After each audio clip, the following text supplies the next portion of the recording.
Alrighty, so we'll be looking at Chapter 2. If you notice, Chapter 1 is not the Chapter 1 PowerPoint. I don't necessarily put up primarily just so that I can have you just to read it. That's what I pretty much do, is I have you read it and everything else, and it kind of goes from there. But Chapter 2, I kind of just break it down in terms of career exploration. One of the biggest things we're always looking at is how can you initially learn the elements of careers and career viewpoints and everything else. And that's one of the things I try to expound on in this course. One of the biggest things we're always looking at is why psychology. And within that, without further ado, I'll continue onwards. So are you a person who would, would you like to study the mental processes that help us acquire and remember information so we can improve our everyday memory? And that's one of the things you're kind of asking is, are you a person who wants to do that? Within those elements, you're kind of just looking at those features of, is this a good job prospect? And that's one of the things you're always looking at is, I've had students who, want to take psychology just as a, introductory course, or they'll just simply learn it just to learn it for themselves. But then you also have other students who are more, who are focused more on the elements of wanting to make a career out of psychology. And if that's the case, you're looking at the elements of, am I wanting to work in the counseling field, or as a straightforward counselor, psychologist, or am I wanting to work in the area of forensic psychology, or am I wanting to work in the area of law enforcement, stuff like that? Or if I'm simply wanting to learn more in the area of working with children, as a community youth organizer, or even as a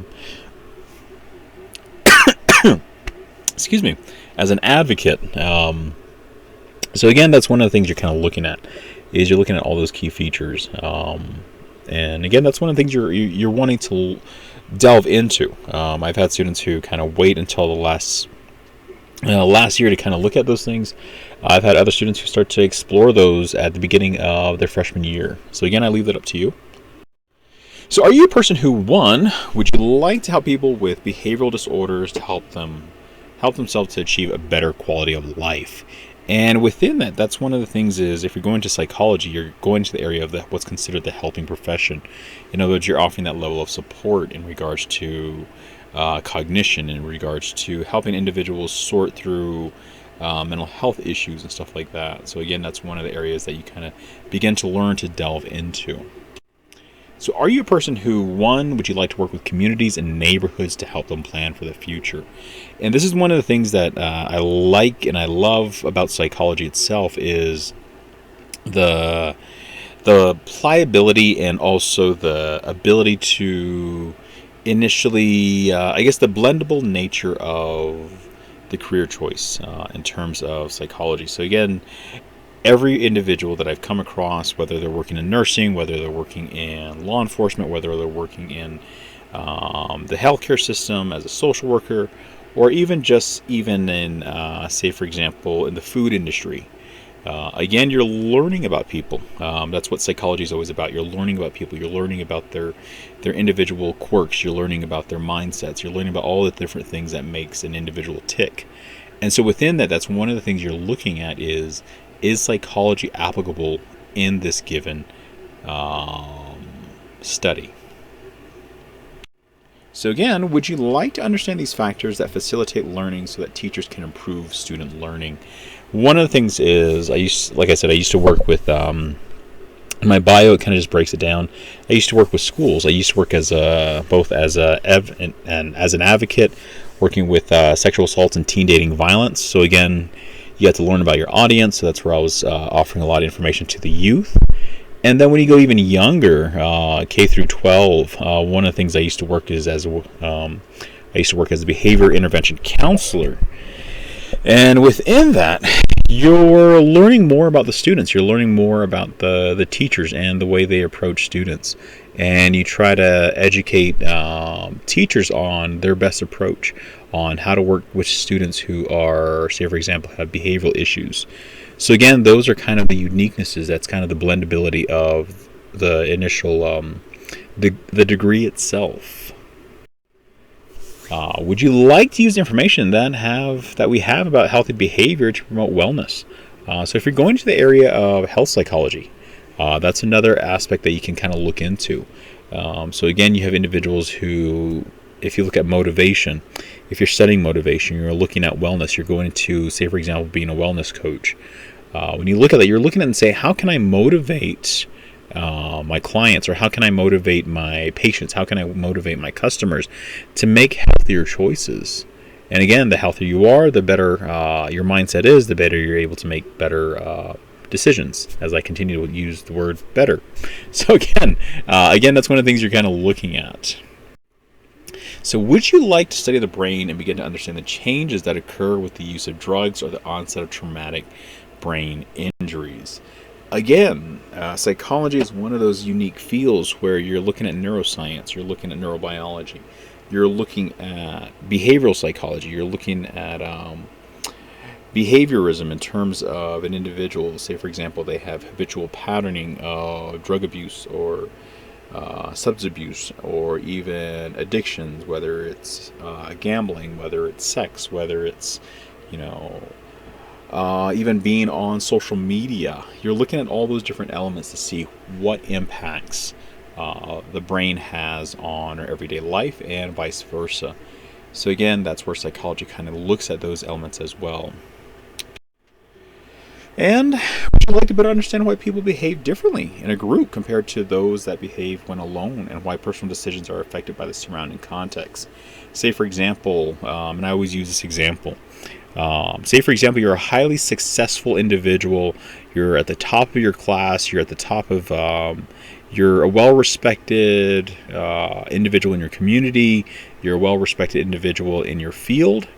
But when you go home, suddenly, if you're the youngest child and you've hit all these various milestones, but say, for example, you come from a home where you have older siblings, and you come home, what happens? Well, one, a lot of times, even though you're well respected in your community and in your world, when you come home, the roles go back. It's almost as if you suddenly go back to the old context of being the youngest sibling, and within that, the older siblings still have that initial hierarchy of power. So again, those are one of the uniquenesses. And then in addition to that, say, for example, when you look at the youth, a lot of times when they're alone, they'll make good decisions, but when they're with others, groups of friends and everything else, they end up engaging in adverse behavior. Again, you have the groupthink mentality. You have individuals who, when they go into that groupthink mentality, again, you're looking at the aspect of they may end up engaging in an initial behavior that may be adverse. And so again, you kind of have a better understanding of that due to the fact of understanding psychology as a whole. And again, it comes down to the survivalistic mentality. We are prone to that survivalistic mentality. So therefore, when we're approached with various elements, a lot of times we'll resort to the nearest avenue of making a choice that may end up being adverse in the moment, but also beneficial for the context. And initially within that, the individual you may end up making a choice that may be adverse in that moment, but you justify it. You justify it in that, you look at the elements of saying, if there weren't as many people, I would have made a different choice. So again, that's one of the things you look at, is those contexts as well. So again, why not psychology? If any of the previous questions interested you, you might consider a career in psychology. Again, however, in most instances, a BA in psychology will now allow you to be a counselor or a psychologist. Again, that's where we try to urge you to go into graduate school. In other words, that's where we kind of look at those elements. So again, that's where we kind of try to help you and gear you towards those features. Because I remember when I first got my degree in psychology from UNM, I was excited. I was like, I'm going to go out there and save the world. But as time progressed, I realized that I needed more insight. I needed more training. I needed more information. And that's where the graduate school came in. That's where I got my master's in forensic psychology. So again, that's one of the things is a lot of individuals, and that's just kind of one of those disclaimers where a lot of individuals, when they go into a career choice, the first thing they're wanting to do when they graduate is make the most money. But the reality is, I always look at those elements is looking at the learning opportunities, looking at it from that context and saying, is this going to be a viable learning opportunity for me? And so within that, that's one of the things I would try to encourage as well, versus simply just trying to go out and make as much money as possible. And the reason why I say this is when I first graduated, I came back to the res. I started working for a local program in Chinle, and the program I worked with was a program where I worked with youth and adults that had special needs. So a lot of them had developmental disabilities. And I remember the starting pay, I believe it was $12 an hour. And within that, you worked night shift, you worked day shift, you worked whatever shift they gave you. And even with a psych degree, a BA psych degree, I knew I wanted more, but at the same time, I knew I needed more training. I knew I needed more education. And so during that time when I was there, it gave me an opportunity when I was working night shift to, one, continue with learning, and during night shift, that gave me the opportunity to write. When I was overseeing and supervising a lot of the kids while they were sleeping and everything else to make sure that they were safe and everything else, it gave me the opportunity to also just write. And so it gave me that, and I know that's where students were always asking that question of, well, is it hard? Yes, but at the same time, it's still rewarding at the end. And so that's where I was kind of going through all those different motions and everything else. So again, graduate school is one of the things we always try to present. So even though the BA degree is psychology is offered, one of the elements is that is not a professional degree. But again, it still is a good choice to produce a well-rounded and well-educated citizen and a person. You don't want to be cubic. One, you have two images right there. You want to be the one on the left, not the one on the right. So again, that's where we try to present that. We try to make sure that within psychology, you're also understanding yourself. That's one of the biggest paramounts that I always look at, is the fact that as you understand yourself, you're learning to process things. You're learning to process things that you've even gone through. And as you're processing it, you're able to say, okay, this is what I'm noticing about myself, so that when I'm going forward, I know how to create better coping strategies and stuff like that. So having a well-defined vocabulary and basic knowledge of the critical subject matter is needed. In other words, foundational literacy. One of the big things you're always looking at is the psychological literacy. You're learning to expound on that. You're learning to mix unique words together, unique information together. You're learning to view things with a different perspective. Rather than simply looking at, everybody's, nuts, everybody's crazy. You're starting to understand why individuals engage in various behaviors, why individuals engage in this, that, and the other. You start to look at the traumas that people went through. You start to look at the coping mechanisms that are maybe failing, and therefore they're replacing it with more adverse coping mechanisms and stuff like that. And you're also noticing things about yourself. If you're in relationships, what I end up finding out is a lot of times individuals, when they're in relationships, they start to utilize a lot, and we try to encourage you never to use those, never to use the information, the skill sets on your significant other or even your family member. But again, I can't monitor everything.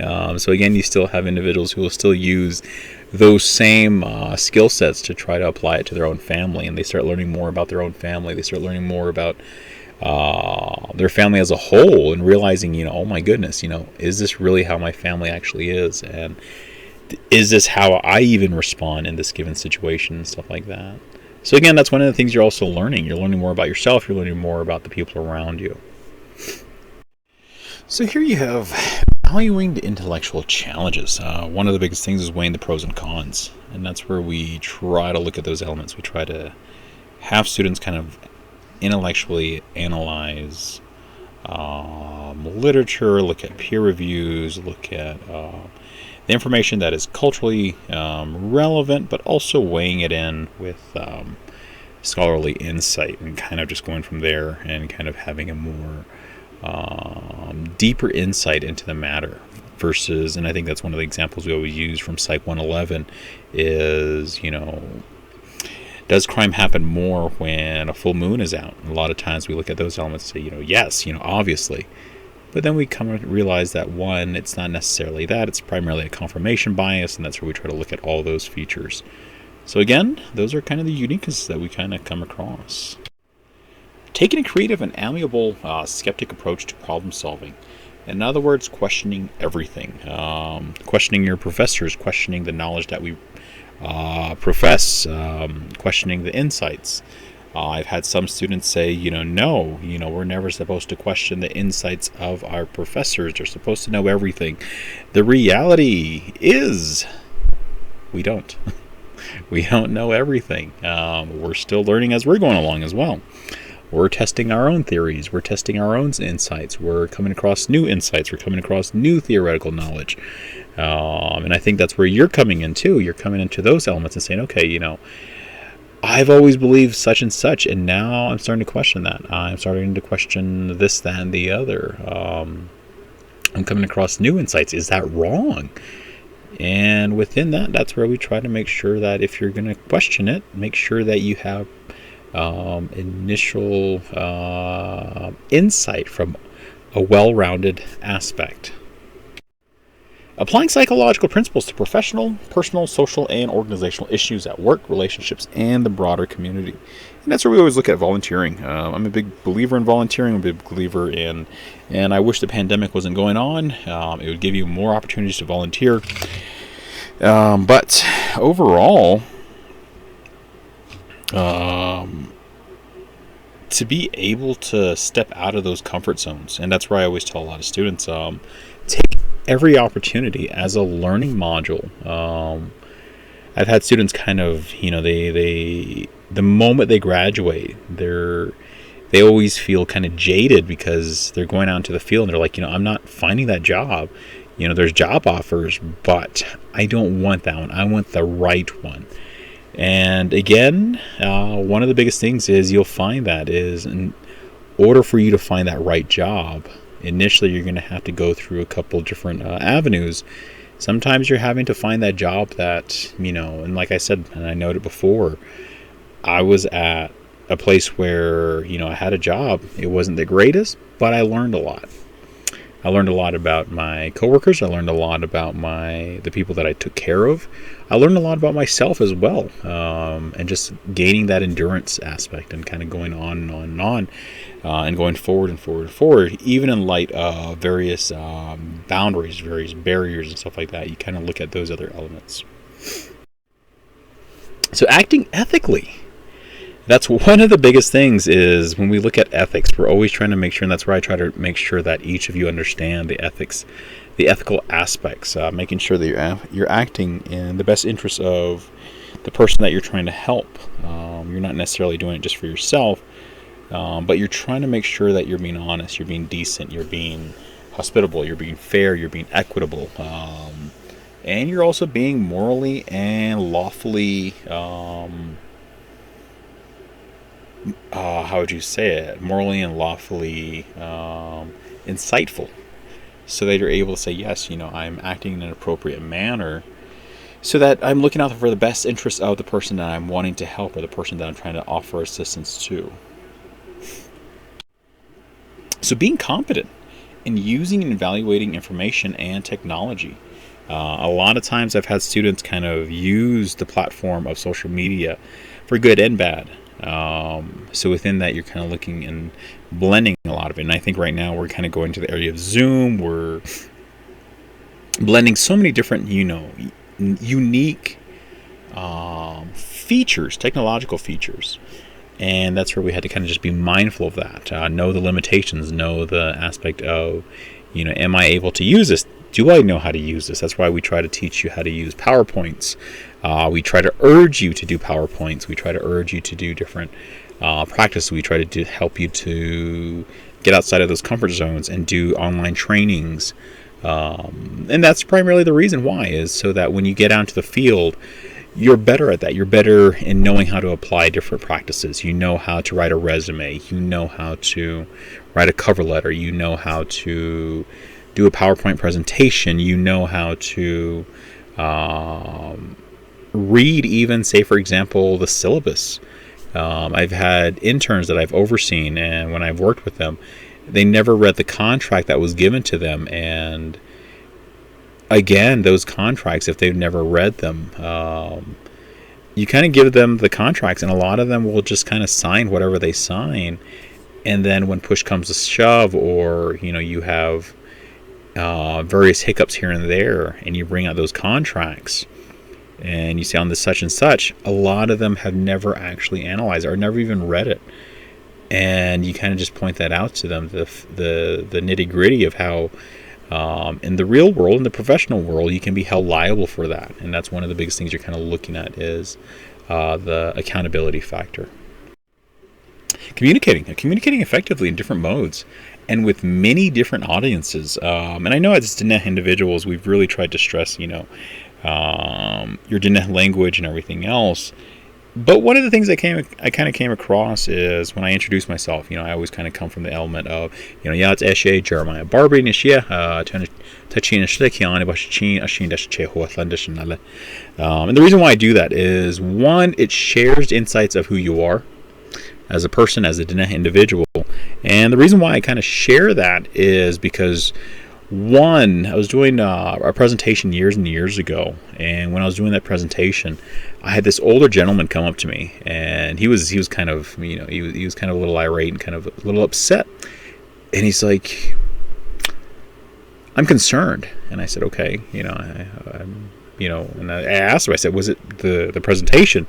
And he's like, "No, it wasn't the information. No. He's like, it's the fact that when you got up there, you gave your name, but you didn't give your clans. How come you didn't do that?" And I said, I said, well, I was just kind of, I was kind of rushing the information and everything else at a short time frame.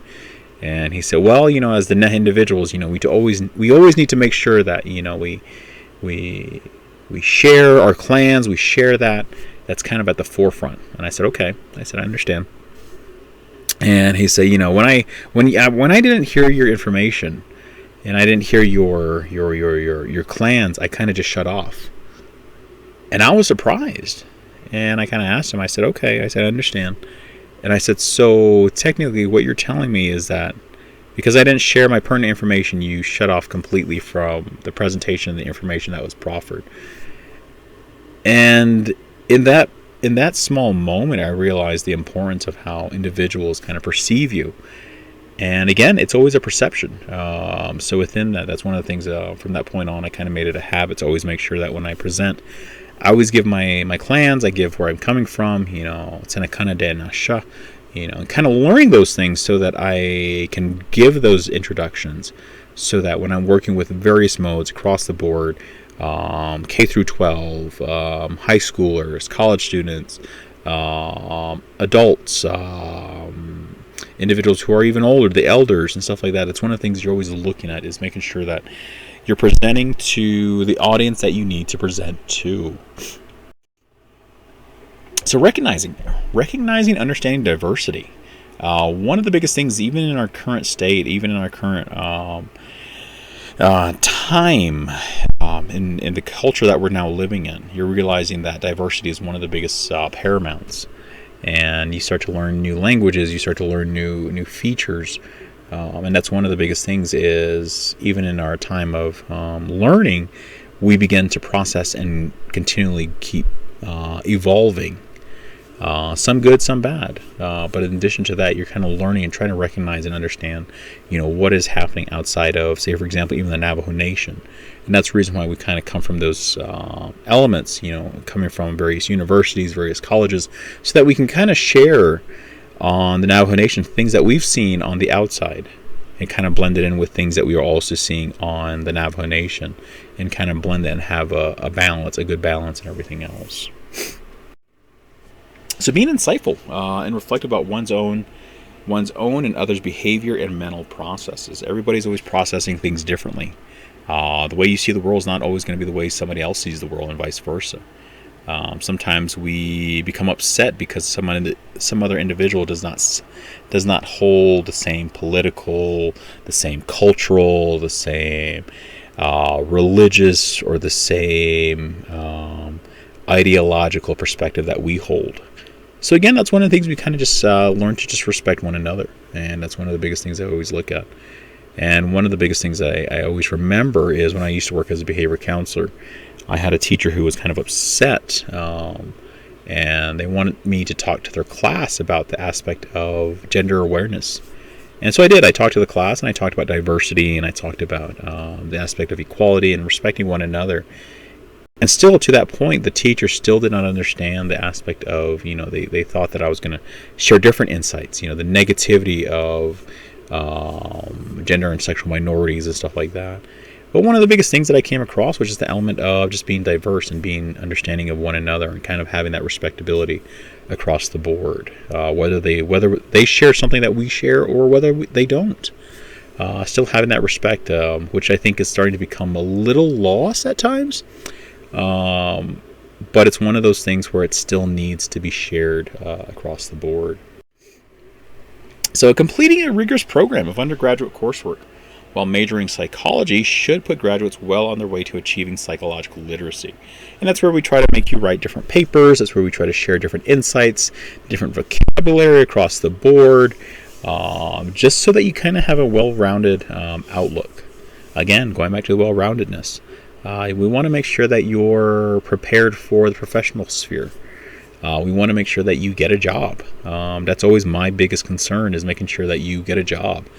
I want you to find a job. I want you to be able to be financially set so that you're able to provide for your family, provide for yourself, go on many different trips and adventures. That's one of the biggest things I'm always looking at. If you were ever to follow me, it's kind of one of those things where I'm always trying to search for new adventures, new things, new this, new that. And one of the biggest things is due to the fact that I'm able to teach and everything else, it allows me those opportunities. So, organizational categories for psychology programs. You have a lot. There's a whole listing here. Various features. You have art, behavioral, biological. You have community comparative consulting. You have educational, applied experimental, forensics, geropsychology, health. You have even more. You have human development. You have neuroscience, psycholinguistics, rehabilitation, quantitative, school counseling, working in the schools, sports. So again, popularity. So again, 2007, 2008 academic year. Close to about 167,000 students were enrolled at 2-year institutions, and 439,000 students were enrolled at 4-year institutions, and 147,000 students were enrolled in graduate programs in psychology. Again, it's very popular, and I think you also noticed that even in Diné College, we do offer a lot in regards to psychology. We want to make sure that you have a well-rounded outlook. So again, there have been over 7,000 bachelor degrees in psychology awarded every year since 1994 to 1995. In 1985, 96, the U.S. College and University awarded 40,000 bachelor degrees in psychology. In 2009, 2010, 6,500 students received an associate's degree in psychology. 23,000 students received master's degrees in psychology, and close to about 5,500 students received doctorates in psychology. Alrighty, so we're going to finish, or we're not going to finish up, but we're going to kind of continue onwards. So one of the things with desirable skills and abilities for the psychology major. So resourceful. One of the biggest things I'm always looking at is, and this is kind of what I've always been taught and what I've always kind of shared with a lot of my interns and a lot of individuals that kind of come under my proverbial wing, as you might say. So within that, one of the things I'm always looking at is to be resourceful. When I used to train advocates, when I used to train individuals, one of the biggest things I'm always looking at is to never say, I don't know. And that's been a huge benefit in my life and also in my line of work. In that, one, I always tell individuals, I said, one, I may not know that information, but I will find out the answer for you. And the reason why I say that is, one, if you just simply say I don't know, it's almost as if you just simply quit. You just simply say, you know what, I'm done. I don't even feel like I want to know. I'm done completely. But if you simply say, you know what, I'm going to be as resourceful as possible. I'm going to go the extra avenue. I'm going to go and think out through all this, that, and the other, and I'm going to come up with a solution. Again, that's what employers like. That's what I like. The reason why I say that is I've worked in many different fields, and when I'm training interns, one of the biggest things I've always come across is the go-getters. The go-getters are the ones who kind of think outside the box. They look at a situation, they read the room, they read the situation, they simply say, you know what, I don't know if it's going to happen, but I'm going to go through this other avenue. It may be the easier avenue, it may be the most beneficial avenue, but it's an avenue that may have never been thought of. And so that's one of the things you're always looking at is, how can I be resourceful? How can I have the ability to locate hard to find information? How can I handle a difficult situation? Or even how can I secure scarce resources? Like I said, I used to work with victims of domestic violence, but it was a very small program. And this small program was a nonprofit program. And when you work for nonprofits, you initially are scrounging for resources. So one of the biggest things that I always used to do is I went out of my way and I always bought my own material. I always bought my own projectors. I always bought my own clickers when I would do huge auditorium projects and everything else, or when I would do huge presentations. And I've done different venues, but one of the biggest things I'm always looking at is, how can I utilize the resources that I already have now, and how can I make it better? How can I think outside the box? Because going the same route is great, it's fine, it's kosher, but one of the biggest things you're always trying to do, and that's where you as an individual, you're learning to do that. You're learning to think outside the box, the proverbial box. You're learning to say, okay, I'm going to read the situation. How can I become better? How can I be the most amazing individual that my employer has never seen before? So again, that's one of the things I'm always looking at for skills and abilities. Detail oriented. One of the biggest things you'll find, and I think you'll find that out with your discussion questions and your discussion assignments. I am a big stickler on small details.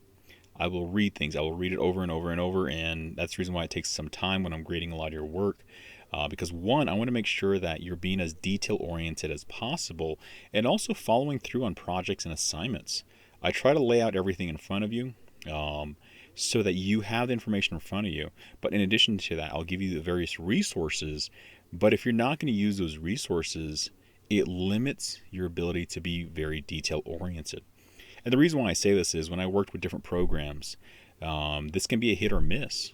And when I say that is, when you're writing grants, or when you're doing this, that, and the other, or even when you're presenting to the public, you want to make sure that whatever you're sharing, even if it's your knowledge, if you're sharing it with a certain avenue of individuals, you want to make sure it's geared for that individual. And the reason why I say that is, I've gone to various presentations, I've gone to various workshops, and I've been to workshops where the presenters are on point. They're simply just sharing their information, yada yada yada. They're just talking, and they're not reading the room. And what I mean by reading the room is simply looking at the reactions, looking at the people. Is this the things that I'm talking about? Is it suitable for the audience? And that can go a long way. Like I said, I got my nickname Captain Awesome.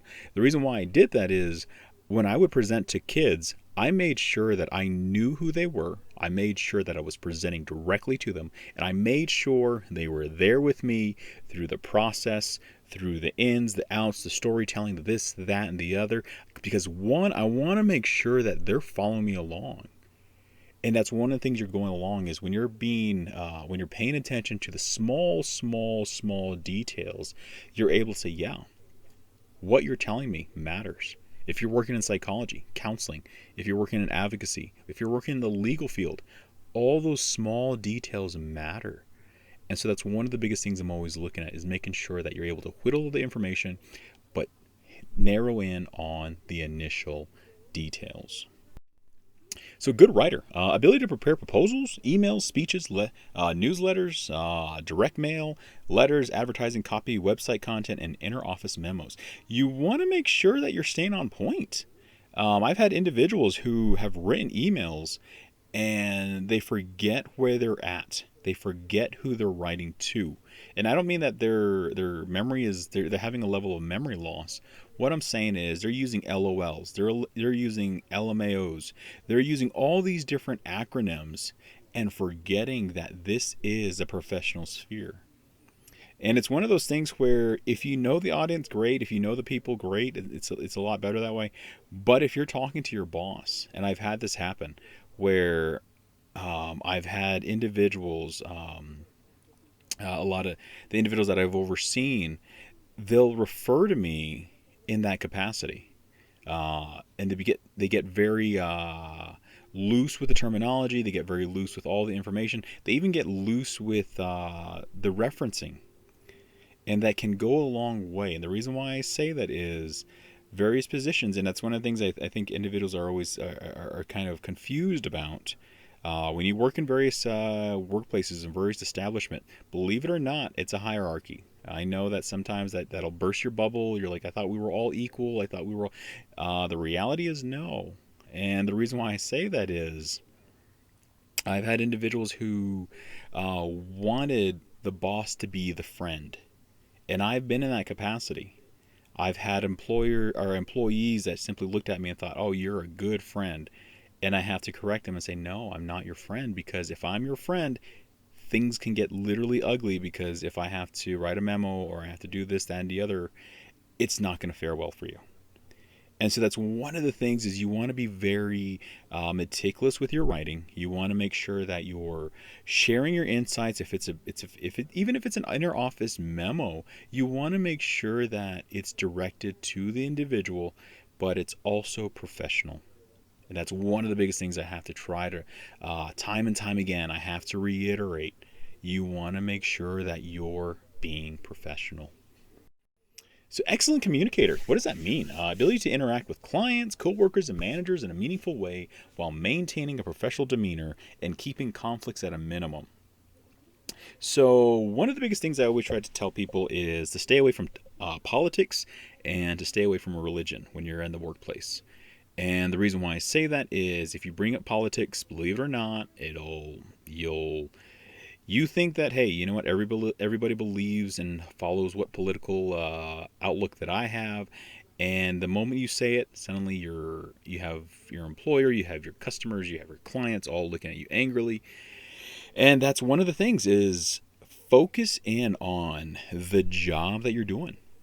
And that's one of the biggest key components that I've always looked at is you want to be able to maintain a level of professionalism. If you're constantly upset, if you're getting your feelings hurt every day, you have to check that. And that's one of the things I have to kind of constantly reiterate when I work with workplace violence and everything else. One of the biggest things is if you're taking everything personal as well. That's one of the things I've always, when I teach and work with companies and I work with various organizations, we always talk about those various uniquenesses, but professionalism can go a long way. Because one, you want to make sure that you're separating your initial personal feelings and keeping that at home, and you're focusing on the job at hand. And that's one of the biggest things that a lot of individuals don't necessarily teach, but it is essential.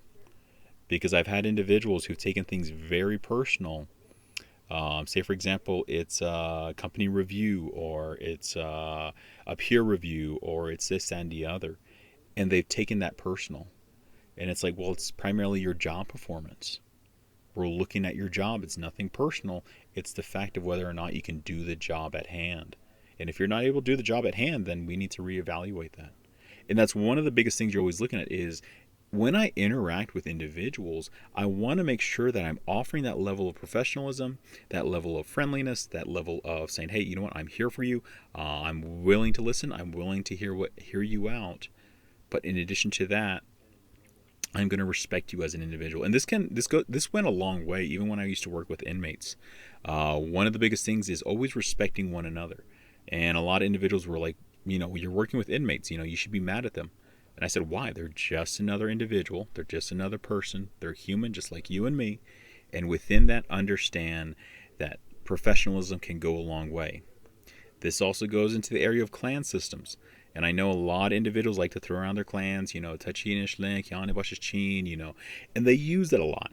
On the Navajo Nation, you use it a lot. You use our clan system to kind of contribute our essence of saying, this is who I am as an individual, which is great to a certain extent. Because bear in mind, some individuals will use the clan system to get things done their way. Is that a level of nepotism? Yes.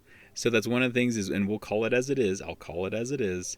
Because one of the biggest things is you want to make sure that you're being professional. And one of the areas I've always told individuals when I've worked with different programs, they'll ask for my clans, I'll tell them my clans, but then I'll also do a side note and say, hey, regardless of my clans, understand I still have a job to do. I still have an initial focus. So within that, understand that I will always focus in on just the job, because that's what you're working. You're working in a workplace. If this is a personal home life and everything, that's a whole nother issue.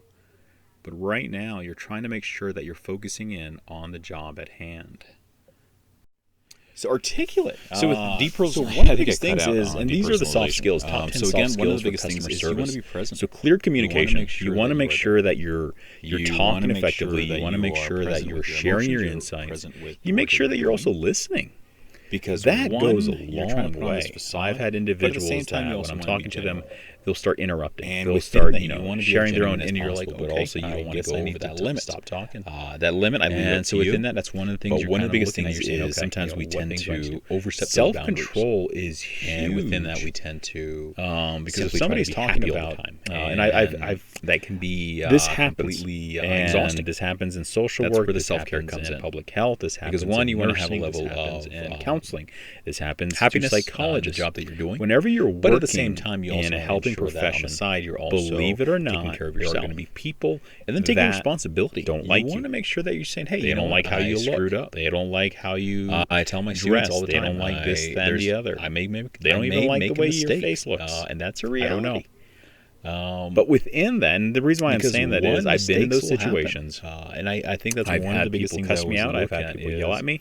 I have students who have asked me before, like, you will actually own up to your mistakes. Because one of the things I always tell individuals, because if I screwed up, or you're working in any of the fields, and again, this comes down to, like, say, for example, I didn't put an article in the homework assignment, or I didn't do this, mad at the situation. They're mad at that given situation in that moment. Your professor so that's where can actually make mistakes. Positive attitude. So don't believe you want to make sure that you're winning. And I don't know if you remember a couple of years ago, I believe it was Charlie Sheen. Everywhere. If you follow that, a couple of years ago, he used to have that, winning. Because one of the biggest things is we make mistakes. But again, one of the things is when I used to work in crisis situations, I've made mistakes. I had to make sure that I was in my career mood where I look back and I'm thinking, one, if I'm working with victims or I'm on scene and there's an active forward, perpetrator or whatever. Make sure I that I knew that I was going to get out of that situation safely, and then a sense of humor. I had to make sure that the victim was going to get out of there safely. One of the biggest things I'm always looking at is I try to make sure that I have a healthy sense of humor, even during this pandemic. Sometimes it comes out as sarcasm. I've prepped. I've done this. I've done that. If you ever hear me out and about, in addition to that, I'm kind of sarcastic. Don't take it personal. One of the biggest things I'm always looking at is where's my mindset? Within that, I just try to make sure that I have a good, healthy sense of humor. Am I looking at the fact that again, like I said, I'm human. Looking at the fact that hey, you know what? Within that, I have my good days. I have my bad days. Yesterday, even with psychologists, believe it or not, right now, individuals, counselors, stuff like that, they still have bad days. Assertiveness is, but they use a lot of the tools that they've been taught. Assertiveness simply means one, I am going to get things done. So again, you want to make sure that you're interacting with your clients, coworkers, and managers. Initially, work my way around it so that one, I ensure that there's a level of clear direction, and within that assertiveness, I want to make sure that I am directed and I am a go-getter. Conflict resolution goes a long way as well, because one, you want to make sure that and that's where psychology comes in. That's where you're utilizing all the different skills. In I forgot what course I teach. There's one of the courses that I look at conflict resolution and different skills to kind of go into. And one of the PowerPoints, I'll list them for conflict resolution later on. but it'll kind of go into that area because one, I think it is necessary and it is needed. And then empathy. Empathy is not the same as sympathy. You can be very sympathetic and also get nothing done. Empathy simply means, one, I am willing to see from your perspective. Am I going to see everything from your perspective? No. And within that, one of the biggest things I always look at is when somebody has a loss or somebody has lost a loved one. I hear a lot of people say, you know what, I am so sorry. I know how you feel. It was just horrible. I just know how you feel. And I always tell individuals, I say, you will never know how that person feels. I said, believe it or not, you may have different emotions from that person. But one of the things you're looking at and saying is, I am going to see it from your perspective. I want to see it from your perspective. Share with me what you're feeling so that we can begin to work together. And then depersonalization. One of the biggest things you're always looking at is with depersonalization, you're simply putting on a facade. So here you have being enthusiastic, maintaining a positive attitude towards challenges and obstacles. And that's where you're kind of looking at things with the glass half full, half empty. And then sometimes you have individuals kind of looking at from kind of an existential kind of outlook. Is the water even really there, and this, that, and the other. And that's fine. But you want to try to maintain a positive attitude towards challenges and obstacles. Believe it or not, challenges equal growth. And one of the biggest examples I'm always using is I'm a big believer in weightlifting and staying fit and everything else. But in order for you to stay fit, what do you got to do? You got to put in the time. You got to put in the energy. And for me, I hate running. And I always use that as my example. I hate running. I hate it. I hate it. I hate it. I love lifting weights. I love all of that. I love boxing and everything else. But when it comes to running, I literally look at it and I'm thinking, oh my gosh. But do I have to incorporate that into my life? Yes. Why? Because I want to have a healthy interpretation of running and fitness. And so I do the same thing. In order for you to move forward, you gotta sometimes get a little uncomfortable. And that's where you're kind of coming across these different challenges, these different obstacles. Why? You're working with a very unique population. When you're working in the area of psychology, believe it or not, there are going to be people coming into you, and if you're already bad news bears and you're just like, oh my gosh, this again. Oh, great. And if you have that kind of attitude with clients, believe it or not, they're going to pick up on it. They're going to be looking at you thinking, oh my gosh, I got this person. I got this person as my counselor, my psychologist, my nurse, my social worker, my this, that, and the other. Wow. This does not improve my day. This does not improve my mood. And so that's where the positive attitude really changes things. And that's where you have to have the ability to keep a team motivated. So how do you keep a team motivated? One of the biggest things is looking at people's strengths. What are your strengths? What are the things that you love about yourself? So I always urge people, I said, 1, write down 5 positive strengths that you have in your life. 5 things that you just like, that you have. And I know a lot of people, when I do this exercise with people, I always tell them, I said, 1, write down 5 things. And sometimes they'll write down, my kids, my this, my that, my significant other. I said, no, I don't want that. I want 5 things that you like about yourself. You. I said, because 1, if I ask your spouse, if I ask your kids, believe it or not, you're not going to be part of it. And I have people like, oh, that's so mean. Oh my gosh, that's just horrible. I said, no. I said, that's the truth. I said, within that, what are 5 things that you like about yourself? And every day, find something new. Every morning, wake up. If you wake up in the morning, I'm not a big morning person. I really am not. I'm a big night owl. That's the reason why students know that, because 1, they'll write me emails at 11, 12 at night, and I will respond to them, and they're like, oh my gosh, you actually are awake at this time. It's like, yes, I have to make sure that you're submitting your assignments, that there are no glitches and this, that, and the other. But every morning, write down something positive about your life. something positive that you found in your life, something positive, this, that, and the other. And again, this comes down, I know this is a very unique time. A lot of people are struggling. A lot of people are looking at this, that, and the other, and they're like, oh, life is just glim. Life is just grim. Life is just dim. Life is just, I know I'm rapping, or I'm rhyming, as you might say. So within that, one of the biggest things you're looking at is you want to keep yourself motivated. How do you do that? Well, one, I want you to find 5 things that you like about you. And then every morning when you wake up, find 5 things that you like about yourself.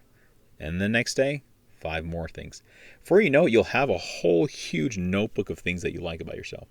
And I know this sometimes goes out of your comfort zone. And the reason why I do this exercise is because when I work with victims, this is one of the things we're looking at. When we look at empowerment, we look at this, that, and the other. We're trying to build all these positive elements in their lives. And that's where the positive psychology comes in. That's where you're looking at the things of, yes, you had a bad morning. Yes, maybe you spilled your coffee this morning. Yes, maybe you stubbed your toe. Yes, maybe bills are coming in and everything else. But one of the biggest things I'm always looking at is, hey, that's life. But you are you, and you will keep moving. You will find something positive about your life. You'll find something beneficial about your life. You'll find some trait that you never knew that you had. If you ask your kids, believe it or not, a lot of them will say, yeah, you know what? I'm happy that you're in my life. Because one of the biggest things that when I used to work with kids, when I used to work with toddlers and all the way up through 12th grade into high school, even into college now, and then even into adults, one of the biggest things I'm always looking at is, what do you like about yourself? And some of the kids are like, oh, you know what? I used to not like this, that, and the other, but now I'm okay with it. It's like, wow. And that's one of the biggest things is you're finding these different affirmations. And as you're finding these different affirmations, you're trying to build on them. And that's what you're doing right now. With your work life and everything else, you're trying to find all these different positive affirmations in your life. Action-oriented, determined to complete projects and assignments on time. This is so crucial. And the reason why I say that is if you're going into counseling, psychology, and everything else, you want a little level of timeliness. Maybe not a whole lot, but you still want to at least stay on time. Because when you're working with clients, they do look at it from the outlook of my time matters. And if you're wasting my time, why do I still need to come to counseling? Why do I need to still come to psychology? Why do I need to still see a therapist? Why do I need to do this, that, and the other? So again, one of the biggest things I'm always looking at is trying to create small time frames, small timetables. If you look at your course, it kind of has small due dates here, there, all the way through. And the reason why I do that is I try to make sure that you have enough bite-sized pieces as you're going along. Because one, as you're going along, you want to make sure that you're whittling away at different areas. The same thing happens in life. When you're working on a huge PowerPoint, when you're working on this, that, and the other. And one of the biggest things I'm a big believer in PowerPoints. I'm a big believer in presentations. And the reason why I say that is I used to work as a consultant doing a lot of presentations here and there. But within that work, I was never one to wait until the night before. The reason why is it creates additional stress. It freaks me out. I am nervous, this, that, and the other. So what I would do is a week before or even a month before, when I know there's a venue that I'm working on, I begin to start working on stuff for that presentation or for that assignment or for that, this, that, and the other. I start to kind of do a little prep work. I say, all right, I'm going to get everything done that I need to get done for today. And so I do. I set aside that day. I try to get as much done, and then I drop it. I'm like, all right, this is enough. And then time passes, day, 2 days, 3 days. And then I'm looking at like, all right, let me just do a little bit of prep work again. And so when I did that, what happens is I'm able to create bite-sized pieces for myself and kind of whittle away at various projects so that when I finally get to that initial due date, I'm like, all right, I've gone through so much prep work now. Now we're at the final end, and now I can plug the pieces together, and they will all initially align. And that's all you're trying to do, is you're always trying to make sure that they always align. And so again, always ready to work. That's where when I worked with different individuals and I worked with interns, I'm always trying to encourage them to say, hey, all right, here's the due date, here's this, here's that, here's this. And you still have individuals who are like, no, I don't want to do it. I don't want to do it. And it's like, all right. I said, it's crucial. I said, the reason why it's crucial is you're unique. You're going to share an insight that's different than mine. And that's what I want. I want you to continuously keep striving. Process oriented. Avoids mistakes by carefully considering each project from all angles before starting any project. Because one, you want to make sure that you don't have any unexpected delays and issues. And if you notice, for a lot of my assignments, I try to make sure that there's all these different avenues in there to make sure that I present the information to you and there's not necessarily any issues. This goes in, if you've had my courses before, I kind of lay out everything for you. That's the reason why students have called the syllabus a packet, because the packet is kind of just this whole listing of things that I kind of cover as much as I can, as much as I humanly can write in there. Because one, I want to make sure that there's enough planning that goes into the courses that I present, and that there's not going to be any unexpected delays. In the news the other day, and I'll use this as an example, in the news the other day, I think it was New Mexico, was having their, I believe it was their Senate meeting or one of those. And this was in the state of New Mexico. And they were using Zoom. We've had about a year, usually, and the reason why I say that is we've had a year of testing different things. Since COVID hit and everything else, we're using a lot of Zoom now. We're using a lot of Zoom meetings and all this, that, and the other. One of the biggest things I'm always looking at is with prep work, you got to make sure that you iron out the details. And how do you iron out the details? As I literally had a tongue twist. When you iron out the details, you got to test it. You got to test the information. You got to test the PowerPoint. You got to test this, that, and the other. You don't want to try to wing it. I've had individuals try to wing it, and it's noticeable. If you haven't done it a million times and you're trying to wing it that first time, it's noticeable. And within that, you want to make sure that you're testing out the information. If you're doing a Zoom meeting, if you're doing this, even if you're writing a project, check it over. Look it over. Have somebody look at it. Have somebody who's not, if say for example, if you're setting up a Zoom meeting or doing this and that or doing presentations online, set up a small Zoom window and kind of just test it out yourself and say, all right, I'm going to see how it works. I'm going to see, and I'm going to give it to a layman. I'm going to give it to a person who has no knowledge of this and see if they can notice the errors. Because one of the biggest things is you're trying to make sure that everything is as streamlined as possible. And one of the things I've always looked at is, I don't know if, and I'll use the next slide to kind of explain that. So this, it's very simple. It's the simplest analogy I can use. Be like the duck. And so above the surface, if you've ever seen a duck, and I'm pretty sure we've all had, if we've gone to wheat fields or if we've gone to Saley Lake or if we've gone here, there, and the other, we've seen ducks, and if you notice, on top of the water, it's so pristine, it's so perfect, and you just see the duck kind of just gliding. But when you look below the surface, oh my gosh, it's pedaling, just to make sure it stays afloat, this, that, and the other, and it's going. That's how you're doing it. That's literally what you're doing. In your mind, you're probably going through all the different theoretical knowledge, this and the other, when you're working with people. And when people see you, they're thinking, man, this person's really well put together, this and the other. They look they're not nervous.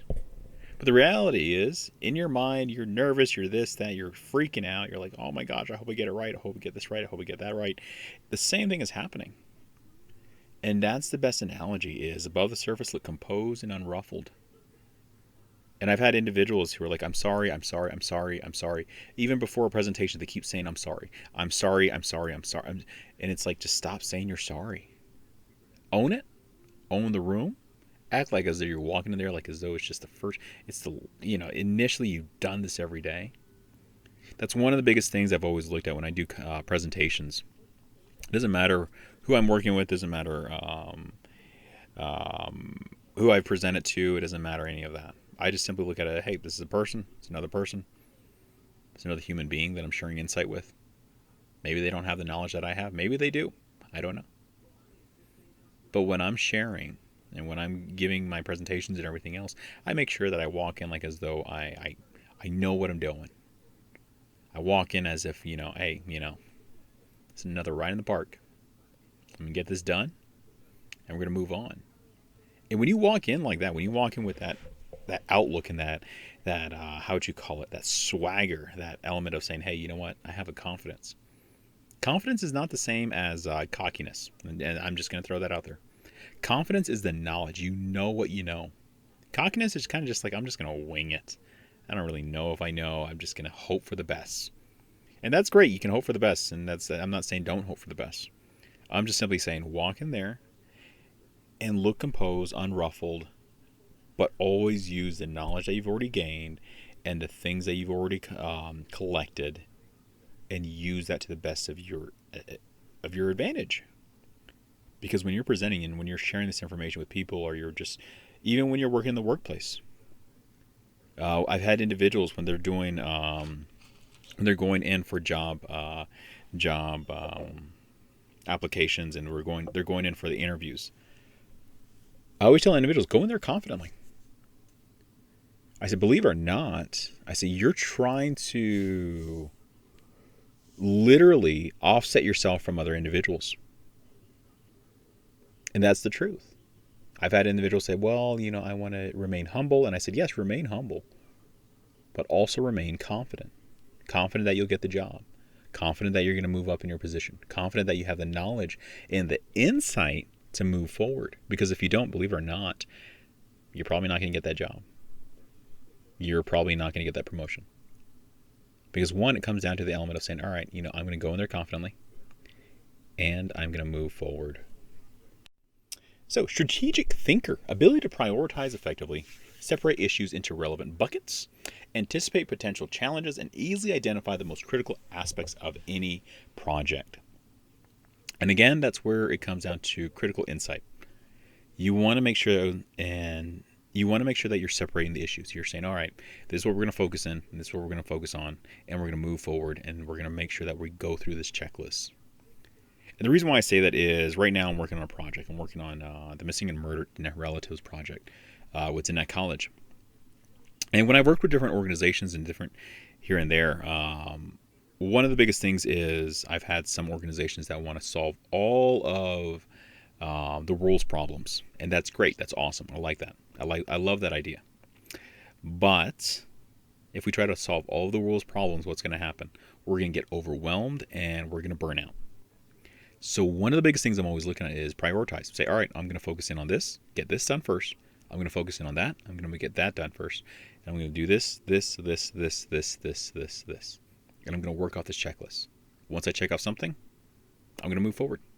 I'm not going to think about it. I'm going to say, all right, it's done, and we're moving forward. I'm not going to come back to it and say, oh, you know what, no. I'm going to look at it and say, it's done. I'm moving forward. And that's one of the biggest things you're looking at is you want to anticipate potential challenges.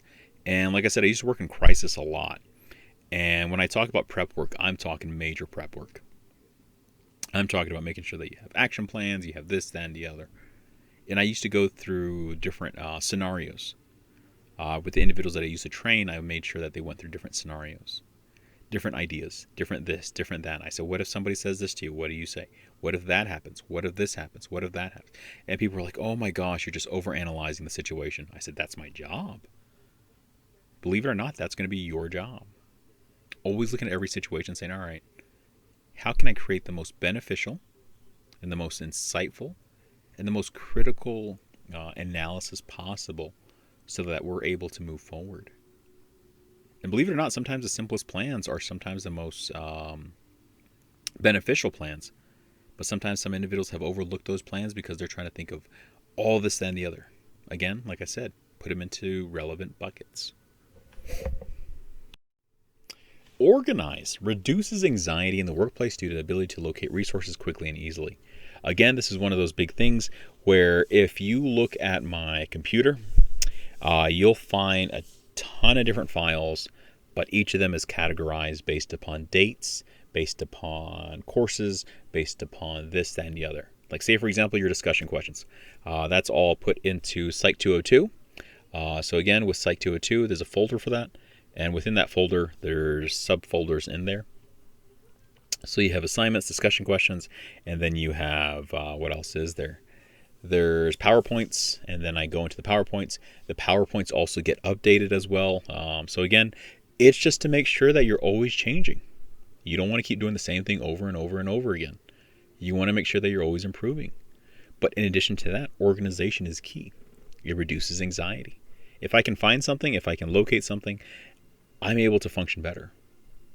Ability to develop new company processes in a methodical and well thought out manner that others can follow. When I used to work with suicide prevention, and this was as a behavior counselor, to create a suicide prevention plan, you had to kind of go through all these different steps. And you had different tiers, you had different elements that went into it. And one of the biggest things is just trying to make sure that you develop a process that is simple, that is approachable, that is beneficial. Because if you overcomplicate the whole process, what happens is everybody gets lost. And when you're working with companies, you want to do the same thing. You want to make sure that you're coming across information, but you're also presenting it in a manner that is insightful, simple, and beneficial. Just like how I do with all your assignments, just like how I do with all your PowerPoints, it's simple. I try not to overcomplicate it. I try not to overthink it. I try to make sure that you're getting the best possible information at hand. But in addition to that, if it can be simplified, I try to make sure it's simplified. Excellent public speaker and presenter. Exudes confidence in front of a large group and does not get rattled easily. Oh,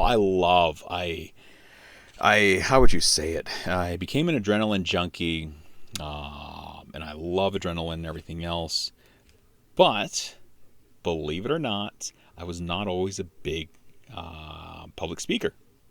I used to freak out. I used to panic. I used to have, all this, that, and the other. I used to look and think, oh my gosh, they're looking right at me. Oh my goodness, I hope I'm wearing the right outfit. I hope I'm wearing, is this, are my shoes untied? Is this happening? Is that happening? And then at some point I realized they're human, just like me. They're wanting some information. At one point, I wanted some information. Within that, am I going to share my insights? I hope so. And so within that, that's what you're doing, is you're finding that confidence. And the best way I can tell individuals is look in a mirror and practice in front of a mirror. Write out your speech. Write it out and say, all right, these are my main key points. These are the main things I want to cover. These are the main things I want to initially simplify. I'm going to do an outline. Within that outline, I'm not simply just reading a bunch of notes. If you notice, if you've ever seen me present or anything else, I don't tend to really go off of notes at this point. The reason why is I have my PowerPoints and everything else. They kind of just help me and everything else. But as I'm going along, my PowerPoints are broken down so that, one, I'm able to simply look at it, reference it, and then move forward. Versus if I just read off and I'm like, exudes confidence in front of large groups and does not get rattled easily, that's not going to be effective. I want to make sure that I'm bringing across information that's relevant. I want to be able to say, yes, you know what? I have confidence. I want to make sure that I want to wow you. I want to be able to say, I'm coming out there and I want to wow the audience. I want to be able to say, this is what we're going to talk about. I want to make sure that you're getting all the information that I want to present. And then my ability to think on one's feet, stay focused on the subject matter. Am I going off topic? Am I chasing rabbits? Am I going after this, that, and the other? Am I saying, hey, you know what? I want to go over here. I want to talk about this. And we've all been in those presentations. We've all been in those elements where we're kind of just going off on topic and we're like, oh, hey, look at over there. I'm going to, I don't know if you've ever done that, where from, I believe it was the movie Up, where the dog kind of, can talk and then suddenly is like, squirrel. You don't want to be that individual. You want to make sure that you're staying on topic and you're staying on the initial subject matter. And then the ability to explain complex material in an easy to understand manner. That's crucial. That's the reason why we do a lot of paraphrasing. That's the reason why I try to make sure that each student is able to paraphrase. Because if you're sharing ideas, you want to make sure that you've read through that work and you're able to break it down to the layman. I want to be able to talk about the brain. Guess what? The best way I can do it is to talk to a 5-year-old, 6-year-old, 10-year-old. And if I can break down the brain to them, then we're able to move forward. Because one of the biggest things is if you're able to share that complex idea in an easy manner, you're going to win over a lot of people. That's the reason why if you look at a lot of my concepts and everything else, a lot of my presentations, they're very simple. They're not over the top. I don't try to go overboard. I don't try to say, hey, we're going to talk about this, that, and the other. And I'm looking at like, oh, okay, do I even understand it? And then, am I going to be a good teacher? Am I able to say, hey, you know what? This is what I've learned. I'd like you to learn alongside me. I want you to know the information just like me. Are you going to interpret it? Are you going to interpret it differently? Probably. But overall, I'm hoping you get some information. And this is one of the biggest things that I've always done with presentations. And I've always shared this story with a lot of people. Whenever you're doing a presentation, and if you're a Diné, and you're presenting to a Diné audience, make sure you got your name, make sure that you got your clans. And the reason why I say that is, there was years ago, I used to do, like I said, I was doing a presentation. And I was doing this, I thought I was on fire. I thought I was amazing up there. I was like, I was just sharing a ton of information and just going on and on and on and on and on. And I shared my name. That was about it. And I thought that the individual that was emceeing the whole event shared my information and also shared kind of some tidbits about me and my life and everything else. And I thought that was it. I thought that was fine. And so when I got up there, I started presenting and I shared my name, and then I went forward and started presenting. And then at the end, I had this older gentleman that kind of, he went up to me and he's like, hey, what's your clans? And I said, and I told my clans. I was like, and he's like, oh, okay. And he's like, I didn't listen to the rest of your information. I said, really? And I said, why? Was it offensive? He's like, no. He's like, I didn't listen because you didn't say your clans. You didn't share where you were from. And I looked at him and I was like, wow. And I had my own personal take on it. And I'm like, wow, you just missed out on a ton of information because you wanted to know about my clans. But on the side note, I was thinking, wow. The impact that even just the clan system had from a cultural standpoint was critical, because this individual thought, hey, you know what? I don't want to listen to anything else he has to say, because he's not being hospitable. He's not sharing his insights about his life. And I didn't think it was really relevant. I thought the information that I was sharing was more important. So that's where you kind of have to find that balance. You have to be able to say, okay, I'm going to share some insights about my life, but I'm also going to share some parts of the knowledge that I have to share altogether. So again, that's one of the biggest things is when you're teaching, you want to make sure that you want to make sure it's also a teachable moment. For me, it was a teachable moment. All right. Whenever I present, I have to make sure that I say my name, say my clans, and then I have to say where I'm from. And that's where I kind of have to break it down and everything else. But again, that's so critical. A good listener, ability to observe and read others. And that's one of the big things I'm always talking about, is reading the room. And if I'm seeing people nod off and everything else, and I'm thinking, okay, maybe now's the time for an icebreaker. Maybe now's the time to do this, that, and the other. Quick to understand what someone is saying and able to follow directions. That's where we always try to make sure that when we share a lot of our assignments that we give to you, we want to make sure that you're able to follow those directions. Because one, you're working in a field. You're working in a very unique field where you're trying to gather as much information about their lives and stuff like that. But at the same time, you want to be able to say, okay, I'm listening to you. I'm hearing. Not only am I just hearing you, I'm listening to you. Because to listen is a little different from hearing. We hear noises. We hear noises here, there, and the other. We tend to initially ignore them. And the reason why I say that is, how many have ever heard your own heartbeat? It's happening right now. You probably, if you quiet your whole place and everything else, you can hear it. But we tend to ignore that. Why? Because initially we're doing all of this, that, and the other. When we're asleep, and if we're next to our spouse, we can hear them breathing. And we're just like, oh my gosh. But we tend to drown that out too. But one of the biggest things is when we're listening, we're present. We're saying, okay, I am going to hear you, but I'm actively going to hear you out. I'm actively going to pay attention to what you're saying. Because one, it's important. And that's one of the biggest things you're always looking at. When I work with kids, when I work with adults, I always ask parents that question. I said, how many of us, like say for example,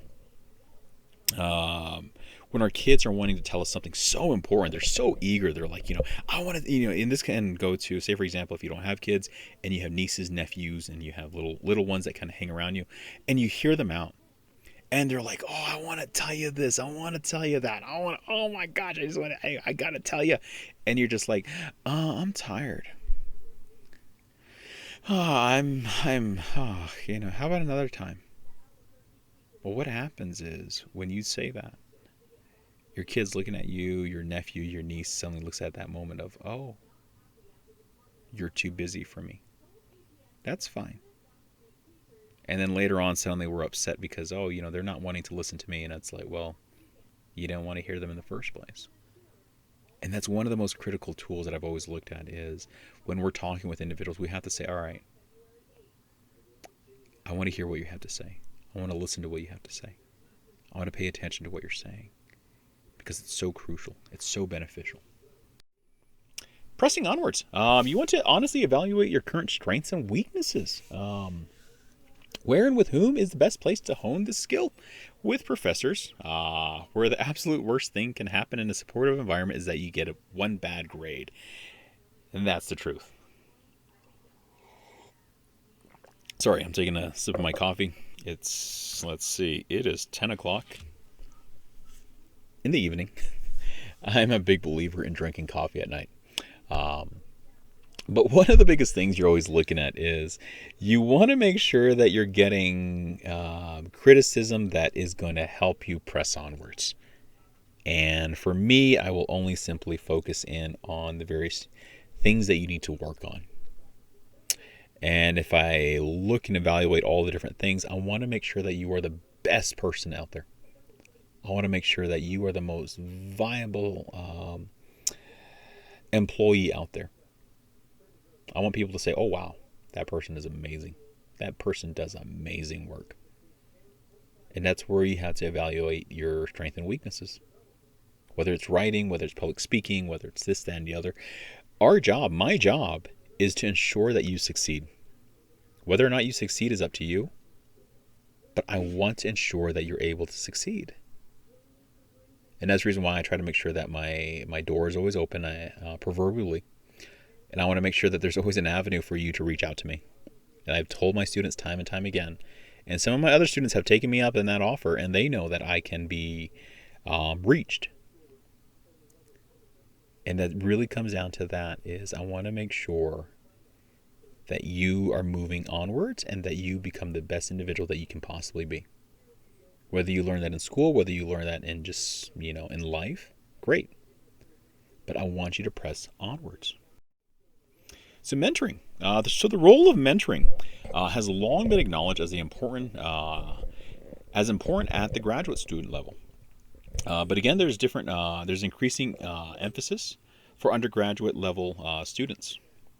And that's where we have the 499 class. That's where we try to make sure that you're able to hone those skills. You have the 202 class, which you're taking right now. But we want to make sure that you are being mentored as you're moving forward. Because we want to make sure that we're collaborating. We want to make sure that it's a positive environment. And we want to make sure that there's a level of your involvement in the process. Because I've talked to students, I've communicated with different students, and the ones who communicate with me, believe it or not, they're succeeding. And the reason why I say that is they're willing to reach out. They're willing to go out of that comfort zone. They're willing to say, hey, you know what? Even if it's something that I don't want to hear, hopefully my professor's able to tell me the truth. And that's one of the biggest things with mentoring is we want to make sure that we're offering direction, we're training, we're supporting you, we're making sure that you succeed, you reach your goals, you keep moving forward. We believe you can move forward. That's the reason why I tell students, I said, make sure you take these notes into consideration. Whenever I give notes within your assignments and stuff like that, I said, use them. I said, you want to make sure that you're improving. If you're doing the same mistakes over and over and over again, well, that makes me concerned, because that means I'm not doing my job of trying to make sure that you stay on task with your goals. But in addition to that, that means, one, I might be losing you. And that's one of the biggest things is I don't want to lose that. I don't want to lose you in the whole plethora of information and stuff like that. I want to make sure that you're moving forward, that you're moving onwards. So a good student. Successful graduates of undergraduate psychology leave with many of these skills. In other words, scientific literacy, strong analytical skills, interpersonal awareness, communication skills, problem solving, critical thinking, and research and measurement skills. So here is the psychology major. So this is what a lot of times your friends think, is that you can read minds. And this is what your parents think you do. In other words, just going onwards and upwards and going all these different directions. What society thinks you do. A lot of times they're already like, oh, yep, that person is already, how would you call it, counseling people. And the reality is, undergrads, you're not able to counsel people yet. And then what hard scientists think you do, they think you're off in la la land and everything else. And then what you think you do, problem solutions. But the reality is what you actually do. But overall, we want to make sure that you're always moving forward. We want to make sure that you're applying all these different skills, because psychology can be blendable. It's very pliable in various fields. And so that's the reason why we always encourage individuals, if they're going through the psych program, to make sure that they keep an open mind. Because again, the job that you may be wanting may not be the right fit for you. Therefore, you're having to explore other options. So, to those answers about relationships, I leave this image. So again, I've had some individuals who go into psychology, but they're wondering about this and that. And again, that's one of the things I always look at is I've had students ask about this this aspect of dating as they're going into psychology. The only issue is that the trouble with dating a psychology student is that on one end, one individual is wanting love. On the other end, the individual is being psychoanalyzed. So I leave that up to you. Again, this goes into the workplace as well. This can be applicable to the workplace in that a lot of times you're going in and you're analyzing everything. And analyzation is good. But when it comes to relationships, it's probably not the most beneficial, because at some point, some individuals will feel like, hey, I am not a test subject. So this kind of concludes it for Chapter 2. Well, not kind of. It does conclude it for Chapter 2. So moving on to Chapter 3. Chapter 3 is going to be a whole new series. So hang tight. Adios. Hagone. Salam alaikum. What else is there? Buenos noches. Buenos dias. I think that's everything.